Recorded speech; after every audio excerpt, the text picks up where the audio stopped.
Masih banyak sebenarnya kesalahan-kesalahannya, di antaranya perayaan-perayaan yang belum ada contohnya.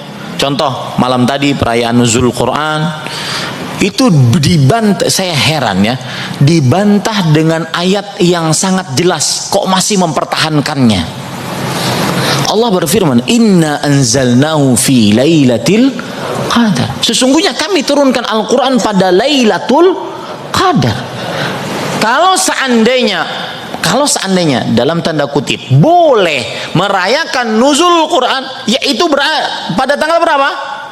10 hari terakhir bulan Ramadan, bukan 17 Ramadan. Ente dapat riwayat dari mana?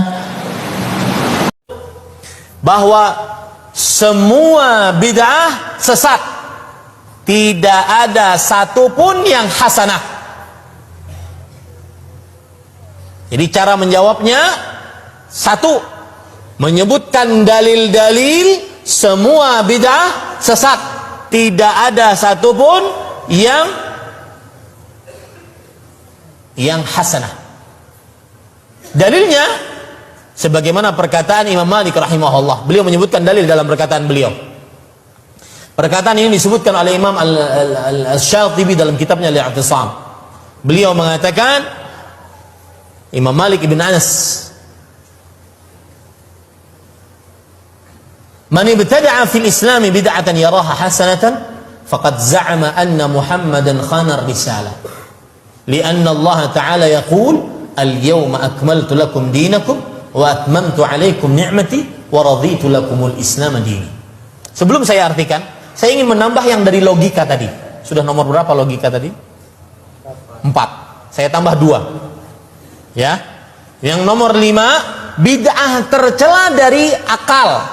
Kenapa? Orang yang melakukan perbuatan bid'ah berarti menyatakan bahwa Rasulullah sallallahu alaihi wasallam telah mengkhianati risalahnya.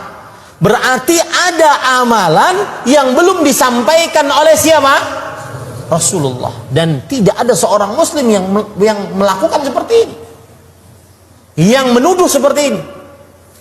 Dengan bukti ketika Haji Wada Nabi Muhammad sallallahu alaihi wasallam berkata, Allahumma fashhad ya Allah, saksikan. Aku sudah sampaikan ya Allah, saksikan. Aku sudah sampaikan. Semua sudah disampaikan oleh Rasulullah sallallahu alaihi wasallam. Bahkan Salman Al-Farisi radhiyallahu anhu mengatakan, allamana Rasulullah sallallahu alaihi wasallam kull syai hatta al-khira'. Rasul sallallahu alaihi wasallam mengajarkan kepada kita segala sesuatu sampai tata cara buang air besar. Orang berbuat bid'ah berarti secara tidak langsung dia sudah menuduh Rasul sallallahu alaihi wasallam berkhianat atas. Nah, karena pendapat ahli sunnah itu lebih valid sesuai ayat-ayat Quran, maka yang diikuti mayoritas di dunia adalah mazhab ahli sunnah wal jamaah. Dan itu dimulai cara berpikir yang sederhana. Yang berhak menentukan khitab ya yang punya, titik itu saja. Yang berhak menentukan khitab ya yang, lah tentu yang punya alam raya ini hanya Allah Subhanahu wa ta'ala. Makanya Allah mensifati dirinya Malik Yaumiddin. Kita tidak bisa. Makanya bahaya ya, pikiran-pikiran kayak Khawarij itu bahaya. Sampai nggak usah tanya saya. Lalu Khawarij kalau di era modern siapa guys? Anda provokator kalau tanya gitu. Ya itu tidak boleh provokator. Pokoknya pikiran itu salah karena membatasi otoritas Allah Subhanahu wa ta'ala. Allah itu paling tersinggung kalau sifatnya dipakai, dicatut. Di Sahih Muslim itu ada riwayat, di hadis Muslim termasuk hadis Sahih itu Bukhari dan Muslim, itu ada seorang soleh sujud. Pas sujud dia diinjak orang preman, kira-kira seperti itu kalau zaman diinjak. Terus si yang sujud tadi bilang gini, wallahi, ada kata wallahi la yaghfiru wallahu laka, demi Allah, Allah tidak akan maafkan kamu. Saat itu juga Allah ngasih wahyu kepada Nabi di zaman itu, bilang ke yang sujud, pahala sujud tak cabut, dia tidak punya pahala, dan yang menginjak dosanya tak ampuni. Terus Nabinya tanya, kenapa ya Allah? Saya tersinggung, kata Allah, hanya disetatuskan nggak bisa memaafkan. Padahal wa anal ghafir wa anal akhid bizunub, saya adalah zat yang bisa maafkan, bisa nyiksa. Kenapa status saya tinggal satu? Allah kan bisa kan, walillahi mulkus samawati wal arda yaghfiru liman yasha wa yu'adzibu man yasha. Tapi si yang sujud tadi menstatuskan Allah hanya satu, yaitu yu'adzib. itu kata Allah, kok enak, saya ini Tuhan, bisa menyiksa, bisa mengampuni, kenapa status saya jadi satu? Kamu kan mesti gak terima. Status kamu dihilangkan satu, terima enggak? Enggak terima. Kula terangaken. Kula sengaja ngajak putu-putu. Tiang sing alim allamah niku nggih baca kitab, misalnya Al-Ibris napa Al-Iqlil napa yang milik kiai-kiai Jawa. Niku mesti pertama yang ingin diketahui itu misalnya ketika Ki Bisri maknani wa antas ma'u bainal ukhtain. Lan ora oleh nikah dua saudara putri. Ya niki kula tenang-tenang mawon badhe nerangno fikih. Misale jenengan nikah kalian Zainab atau dengan Sri atau siapa saja. Itu enggak boleh saat yang sama sebelum dicerai mbake ya mbok nikah, adike ya mbok nikah. Pertanyaannya, mun nggak ngerasa minuman kan? Pun mboten. Ngaji kok ngombe lucu. Pertanyaannya adalah secara disiplin fikih niku wa antas ma'u bainal ukhtain itu yang nyata-nyata haram adalah bainal mar'ati wa ammatiha, bainal mar'ati wa kholatiha. Yang enggak boleh dinikah itu bukan sekedar dua saudara, dua saudari ini, tapi juga perempuan dan buliknya, perempuan dan budenya, perempuan dan mbahnya, dan seterusnya dan seterusnya. Sehingga kita ketika maknani wa antas ma'u bainal ukhtain adalah jangan menikahi dua perempuan sing bainahuma mahramiyah. Ya saya ulang lagi ya. Jangan menikahi dua perempuan sekaligus yang dua perempuan ini ada hubungan apa? Mahram, hubungan darah. Nah, hubungan dua mahram itu bisa karena ukhtain, bisa karena perempuan dan buliknya, budenya, atau perempuan dan mbahnya.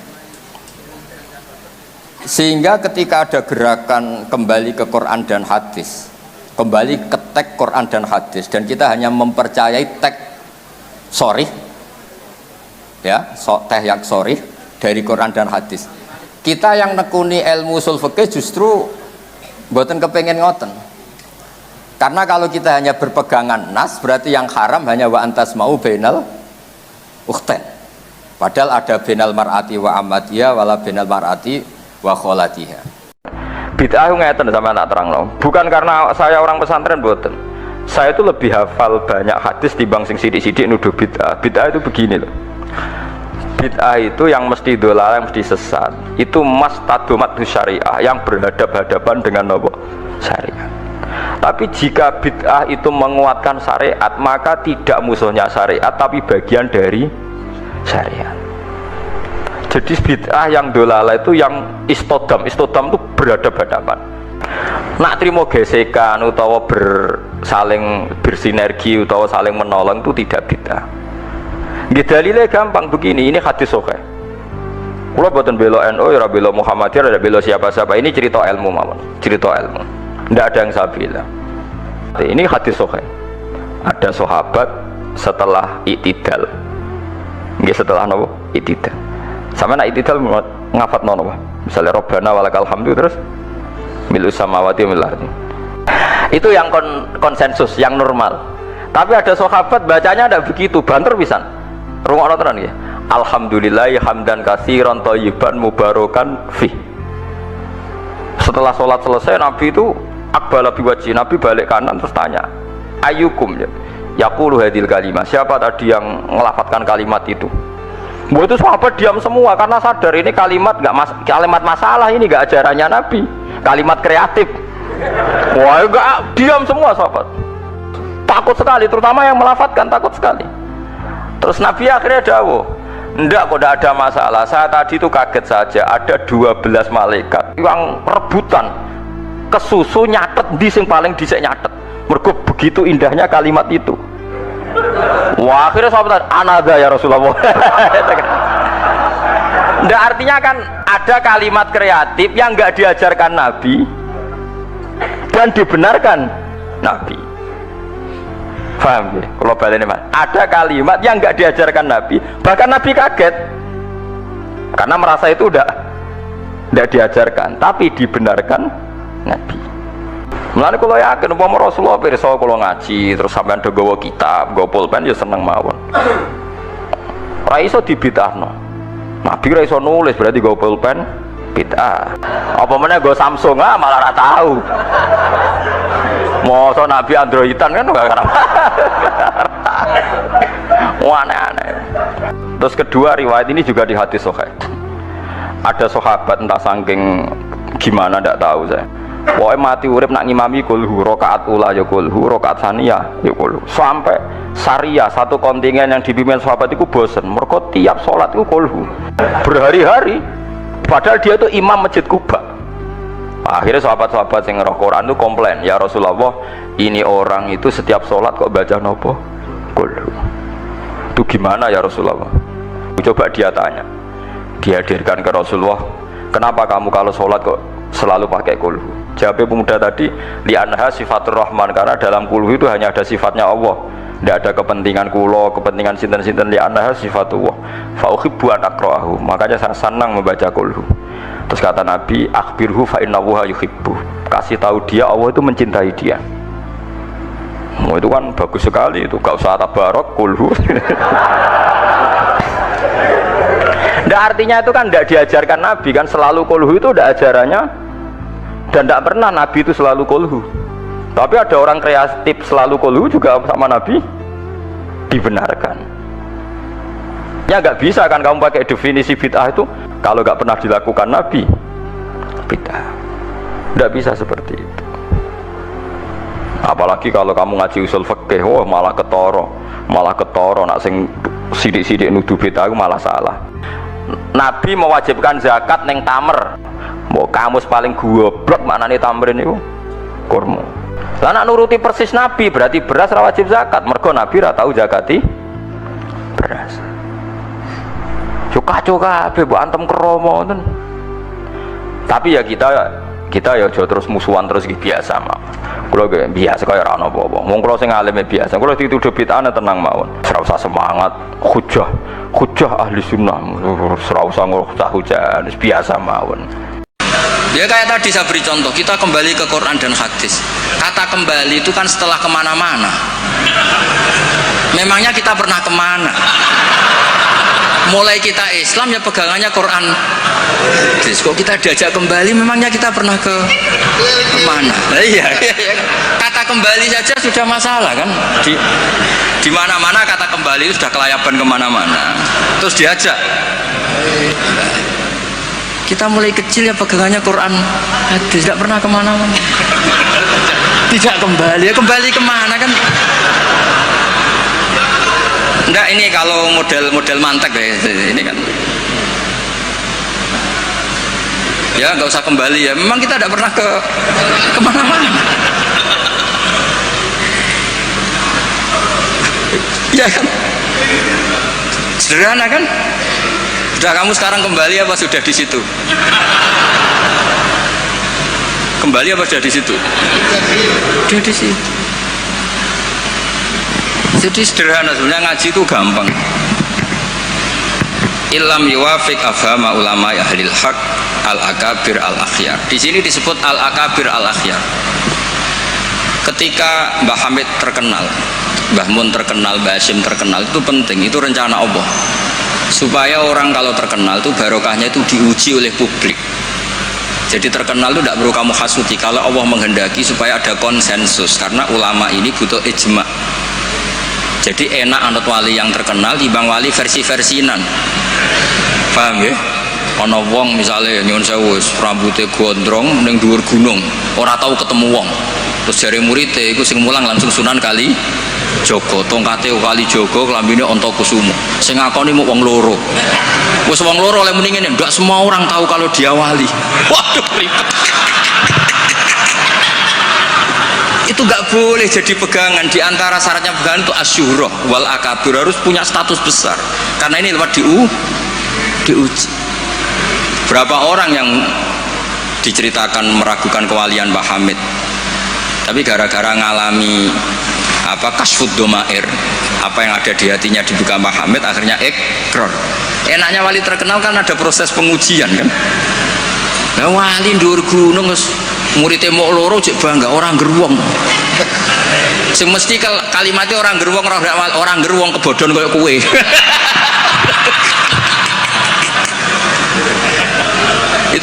bakul jamu. Kue tok saya kayak rego diskon, lainnya enggak.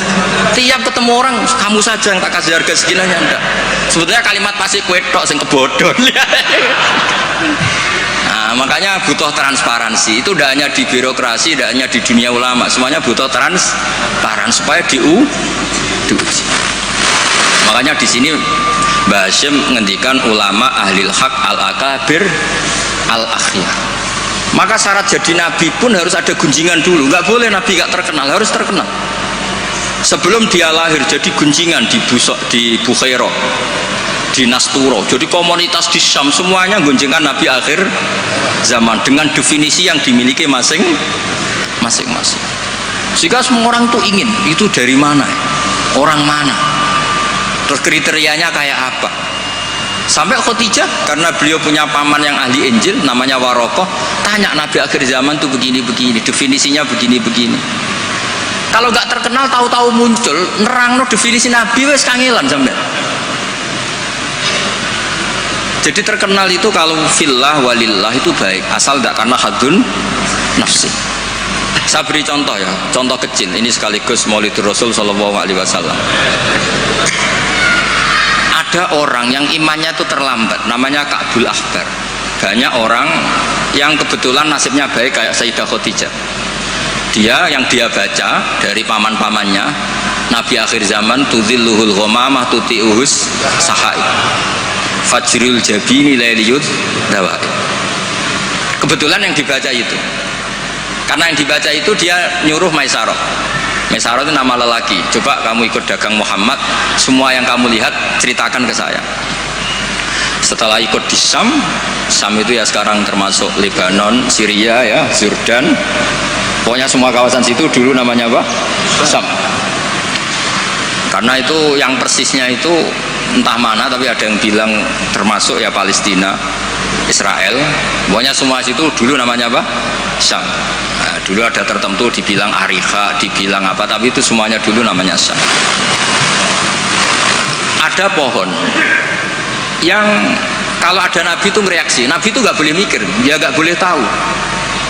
Jadi nabi itu misalnya matahari dari barat, beliau ya tetap saja duduk di arah barat, nggak mikir kalau ke arah barat itu ketemper matahari itu nggak mikir. Memang syaratnya nabi itu nggak boleh mikir. Memang dekat Allah sehingga semuanya ya memang begitu. Makun tata terimal kita bualal iman. Kalau nabi mikir kok tak adik jumpafanku kapan ya? Supaya diarani nabi carane piye? Makanya nabi itu harus ummi. Ummi itu tidak tahu apa-apa. Tapi di bab nabi itu sifatu madkhin bukan sifatu dzammin. Kalau kamu ummi kan sifatu dzammin. Kalau kamu goblok tuh goblok betulan itu. Kalau nabi harus layak rok wala yaktub. Karena dengan gitu orisinal. Loh nabi kok iso mikir, akan orang kan curiga, cari momentum yang pas dia ngaku nabi. Nabi itu harus ummi, layak rok wala yaktub. Makanya orang kadang salah paham. Wong nabi gak tahu kok dikatakan. Untuk nabi itu beda, tidak tahu itu sifatu madkhin. Jelas disebut di Quran ma kunta tadri mal kitabu walal iman. Wa ma kunta tarju ayyulqa ilaikal kitab. Nabi gak pernah berharap jadi nabi, itu gak pernah. Gak boleh nabi kok berharap jadi nabi terus ambisi, gak boleh. Makanya gak boleh kamu daftar wali kok ambisi, gak boleh. Coba ini kuotanya banyak yang kosong ya sudahlah dipaksa-paksa. Ya jalur itu fakir sabar ya bisa, bodoh sabar ya bisa. Yang paling susah itu jalur alim wirai zuhud, itu berat. Jalur fakir aja kan sudah dapat fakirnya, tinggal dapat sabarnya. Akhirnya karena itu sudah jadi gunjingan, ini barokahnya terkenal, sudah jadi gunjingan. Maisarah ditanya, ketika Nabi duduk misalnya matahari dari barat, Nabi duduknya itu di barat pohon. Nah, pohonnya yang menyesuaikan diri. Jadi pohonnya itu ales itu merubah dirinya ben iso ngiyupi.